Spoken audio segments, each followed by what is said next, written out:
जी नहीं, जब से मैं आया हुआ था यहाँ पे तो मेरा कभी भी ज़हन इस चीज़ की तरफ नहीं गया था कि मतलब चिकन या इन चीज़ों की तरफ खाने के ऊपर ना। उसकी मेन वजह ये है कि कभी मैंने ना इन चीज़ों पे गौर किया था, और एक जो कंस्ट्रक्ट जो पाकिस्तान से मेरे अंदर बना हुआ था कि भई ये चीज़ें मतलब नहीं खाने की इजाज़त आपको, यानी कि जिसके ऊपर अल्लाह का नाम नहीं लिया गया।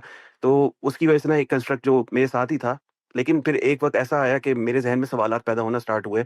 तो मैंने मतलब आपके इदारे से भी राब्ता किया था, जो कुछ हैं मतलब लोग ना, लेकिन ना मुझे कोई सैटिस्फैक्टरी आंसर नहीं मिला था इस वाले मामले में।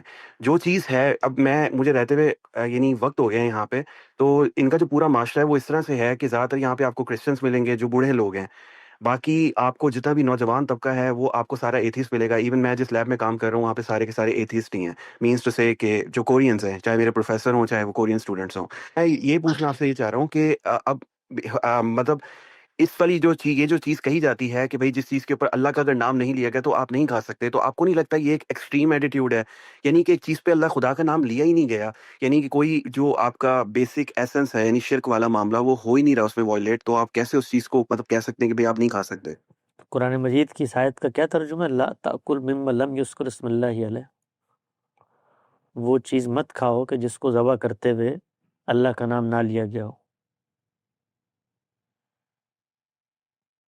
आवाज़ आ रही है आपको?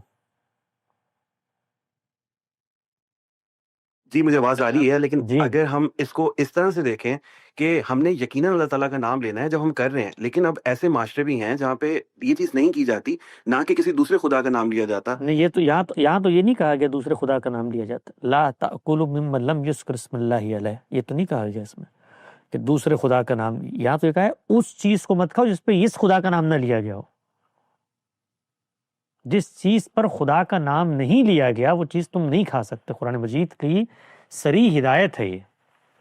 इस हिदायत की खिलाफ वर्जी जो है, हम मुसलमान कभी कभी हैरानी होती है मुझे कि ये अमली तकाज़े और ज़रूरियात और ये सब के सामने ऐसे सरफगंदा होते हैं कि अल्लाह की हिदायत की कोई अहमियत हमारे दिलों में बाकी नहीं रहती, और हम ऐसे तावीलें करने लग जाते हैं अगले मिनट में कि ये मतलब भी हो सकता है इसका, ये मतलब भी हो सकता है। यानी मतलब कुरान मजीद का हम अपनी ख्वाहिशात से उसके मुंह में डालेंगे।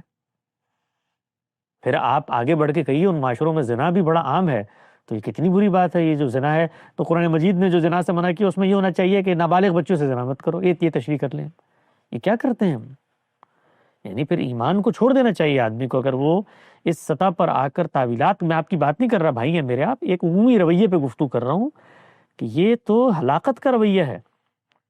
यानी इसके बाद फिर कल आप कहें जी वो वहां पर मुसलमान बोलते हुए शर्म आती है तो मैं अपने आप को एथियस्ट बोल लिया करूँ, इससे क्या फर्क पड़ता है? ये इतनी बड़ी बड़ी चीजें हैं। यानी दीन के अंदर जब कोई चीज बयान, मतलब अल्लाह ताला को कोई प्रॉब्लम है आपके बर्गर खाने से? अल्लाह ने क्यों ये हिदायत की है? इसलिए ये हिदायत की है कि अल्लाह ये कहता है कि जान की हुर्मत है, जान पर ताद्दी नहीं हो सकता, जान नहीं ली जा सकती। तो इंसान की नहीं ले सकते, यहाँ तक कि जानवर की भी नहीं ले सकते। मेरा इज़्न होगा, मेरा नाम लिया जाएगा तो उसका खून हदर है, तो उस जानवर को मारोगे तुम, तब वो गोश्त तुम खा सकते हो। इसके अलावा ये काम नहीं कर सकते। तो हमें ये मसला नहीं है कि ये काम सिर्फ मुसलमान करेंगे, यहूदी करते हैं और हमारे नज़दीक बिल्कुल जायज़ है उनका उनका ज़बिया, कोशर जिसको आप कहते हैं। क्यों? इसलिए कि अल्लाह का नाम लेते हैं, अल्लाह के इज़्न से करते हैं। तो जो अल्लाह के इज़्न के बगैर जान लेता है, तो आप सोचें वो कितना बड़ा जुर्म का इर्तिकाब कर रहा है। और इस अमल को फिस्क कहा गया, और वो जो चीज़ है उसको रिज्क कहा गया। तो ये वो वजह है जिस वजह से अल्लाह ताला ने बयान किया है कि वो चीज़ हम नहीं खा सकते जिस पर अल्लाह का नाम ना लिया गया। दो टोक बात है इसमें, कोई ले तो लाल नहीं, कोई दरमियान का रास्ता नहीं है। अगर आपको नहीं मुयस्सर तो आप सब्जियां खाएं, और सब्जियां भी नहीं मिलती वहां पर तो वहां से हिजरत करके उन मुल्कों में जाएं जहां पर खाने पीने की चीज़ें हैं। कोई कॉम्प्रोमाइज़ नहीं हो सकता इस बात।